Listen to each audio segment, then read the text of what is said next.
زه اتل یم زمری یم بس پر دې د دوی خوښ نه یم هر غلیم لره ازغه یم بس پر دې د دوی خوښ نه یم د مظلوم سره په څنګ کې د ظالم سره جنګېږم د میرویس نیکه لمسی یم بس پر دې د دوی خوښ نه یم زه په خپله غریبي کې د باچا غوندې اوسېږم اشیزی خواره څکزی یم بس پر دې د دوی خوښ نه یم ډېر په زړه پورې تور ته تور وایم همدرده سپین ته سپین وایم په ډاګه رښتیا وایم لیونه یم بس پر دې د دوی خوښ نه یم ډېر په زړه پورې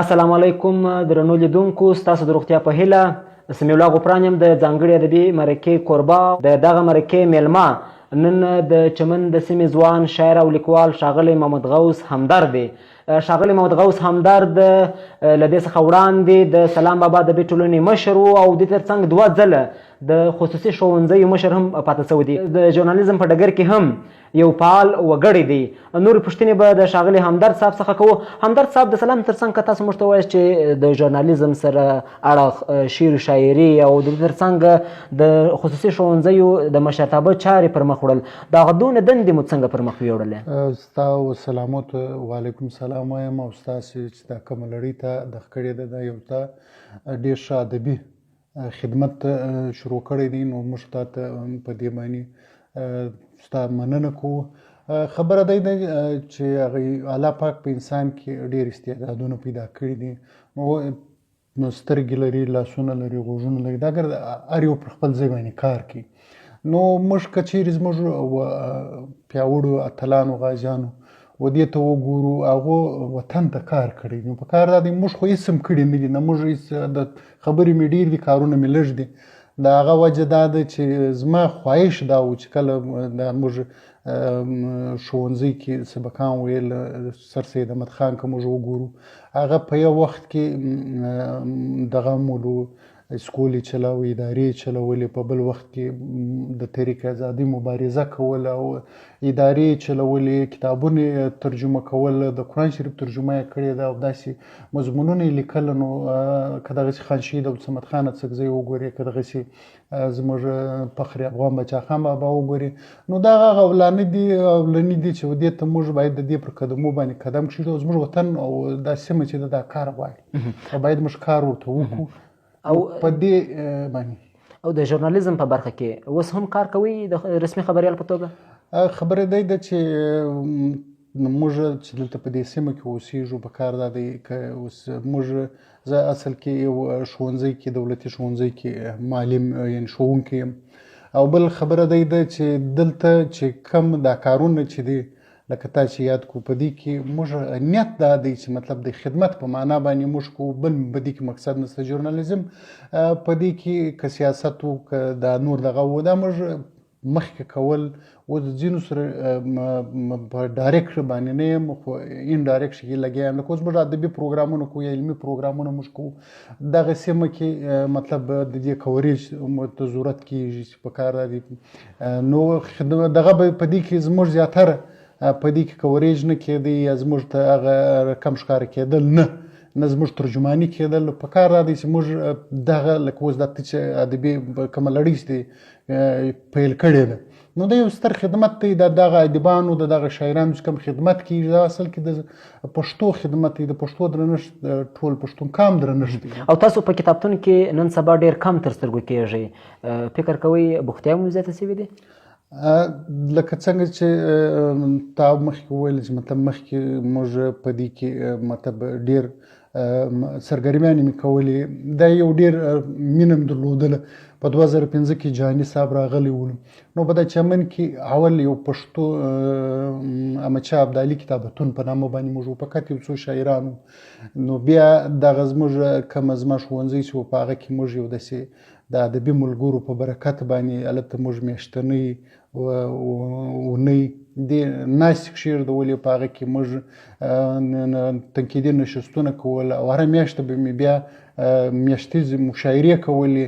دا له هغه برکته بیا ټولنې 15 شپږ ټولنې سولې او هر ټولنه چې دغه 2-3 دودیز پروګرامونه په کال کې کوي، نو یو ادبي ماحول جوړ شو. په هغه شپو کې چې کوم دغه موږ جوړ کړی وو، په هغه کې یو ډېر ښه ماحول ولو. پخوا مې پلار ژوندی ولو، نو ډېرې ستونزې مې نه درلودلې. اوس تاسو زموږ یو ستړې ټولنه ده، په دې کې زموږ د ډېرو ستونزو سره مخامخ دي. نو ډېر ورځنۍ چارې چې دي هغه پر اوږو باندې اوس د هر یو ملګری چې دی هغه به دغسې بوخت دي. نو د دغه ماحول چې دی که څه موږ دغه لاسته راوړنې راوړلې چې اوس یو ډېر ښه لکه اوس دا لایبرري چې ده، نو هغه وخت کې هغه مرکز ولو. نو په دې باندې موږ چې یو زه زیاتره په هغه ورځنۍ کارو باندې او په دا نور چارو باندې بوخت یم. همدا صاحب ځینې خلک د شعر لپاره داسې تعریف کوي د منظومو تورو د ډولونو ته شعر وایي. تاسو په دې تعریف کې څه وایاست؟ یعنې اصلا شعر څه ته وایي؟ شعر څه دی؟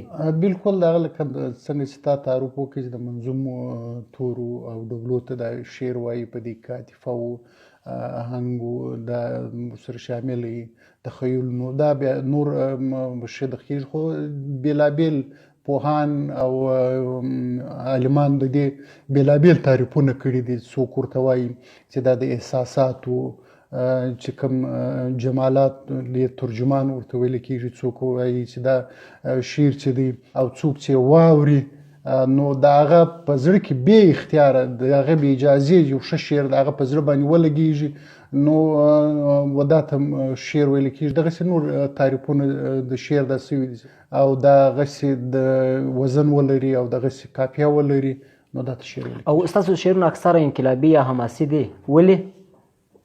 زموږ وطن که ته اوس ورته وګورې یو ستړی وطن دی، د جنګو سره مخامخ دی.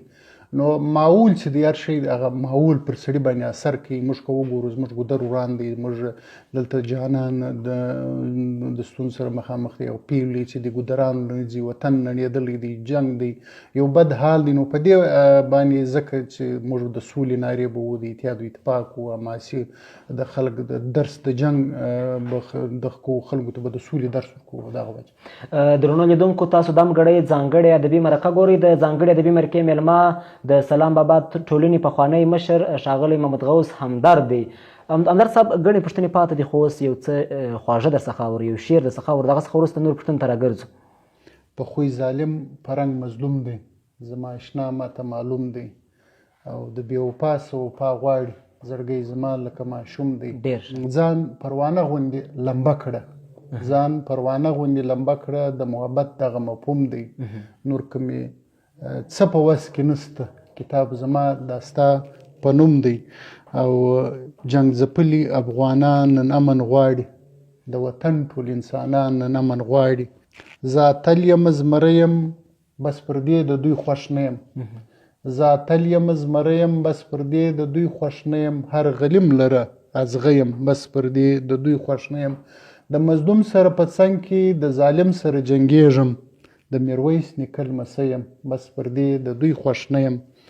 او ما چې نه پرېږدي قرار ته، زما تاریخ ورته معلوم دی، زه پښتون ډېر ننګیالی یم بس پر دې د دوی خوښ نه یم. ډېر ښه.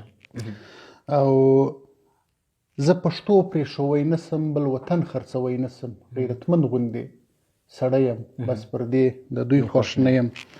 او زه په خپله غریبي کې د باچا غوندې اوسېږم، زه په خپله غریبي کې د باچا غوندې اوسېږم، اشیزی خواره څکزی یم بس پر دې د دوی خوښ نه یم. ډېر په زړه پورې. او تور ته تور وایم همدرده، سپین ته سپین وایم په ډاګه، تور ته تور وایم همدرده، سپین ته سپین وایم په ډاګه، رښتیا وایم لیونی یم بس پر دې د دوی خوښ نه یم. ډېر په زړه پورې.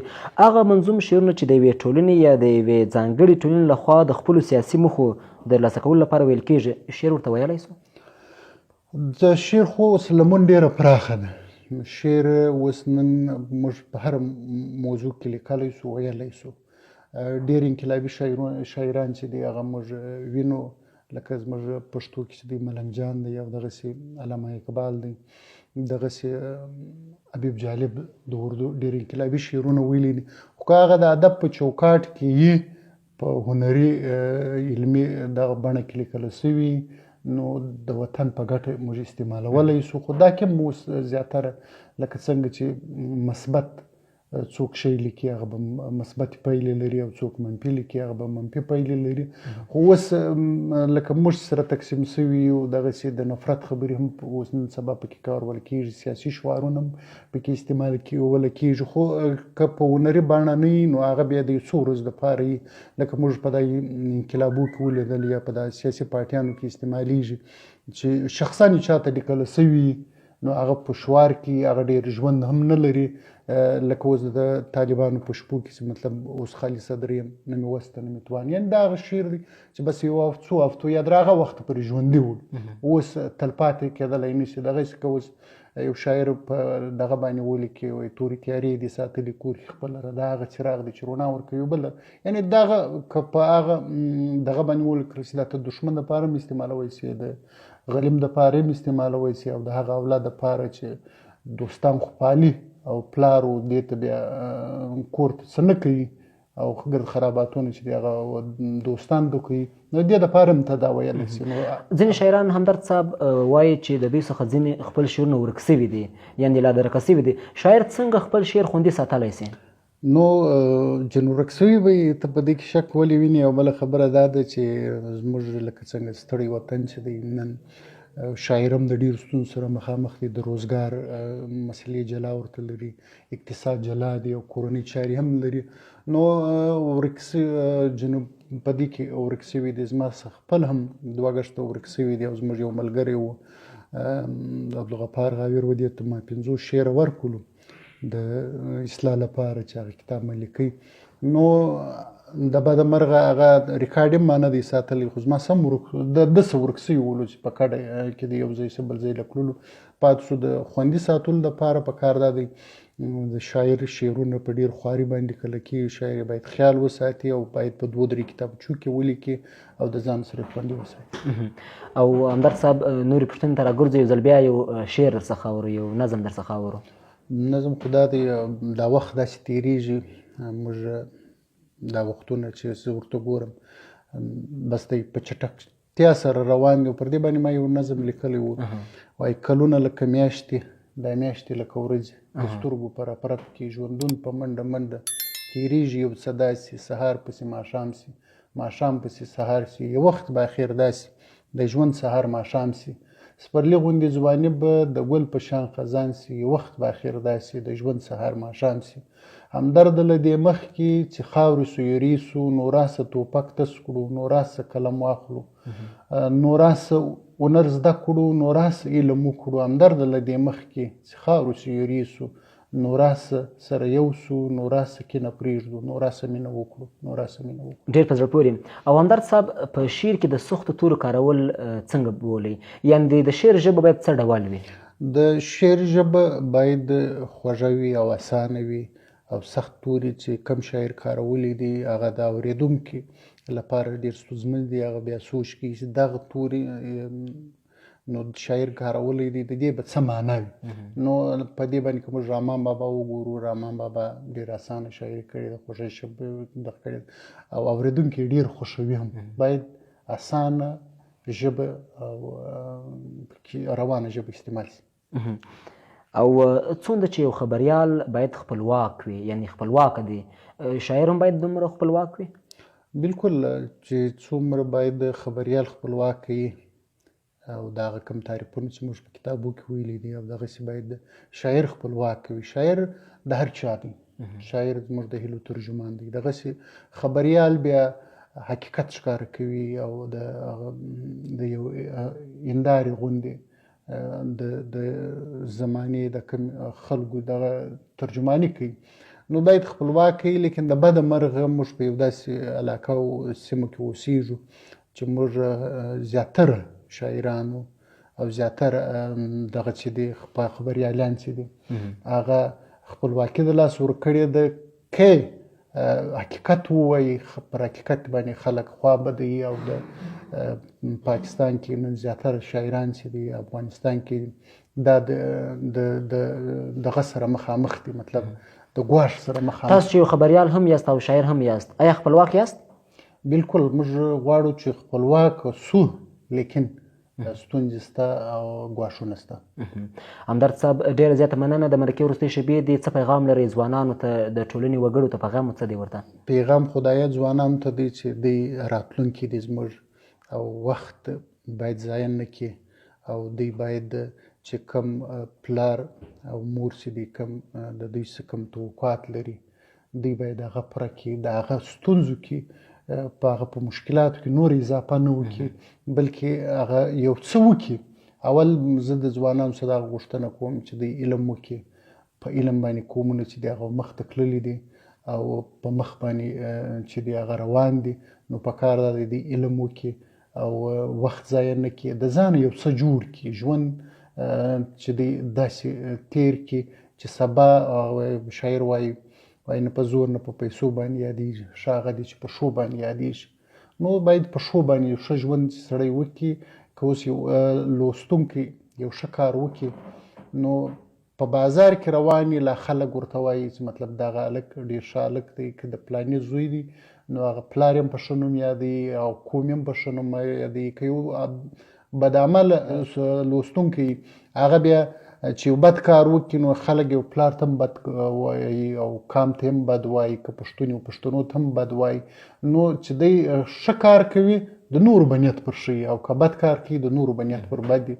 او دا ټولنه کې چې دی په کار دا دی موږ ټولنه جوړه کړو او دا ځای خیلي و نفرتونه نه وکړو او د ځانه یو هنر زده کړو.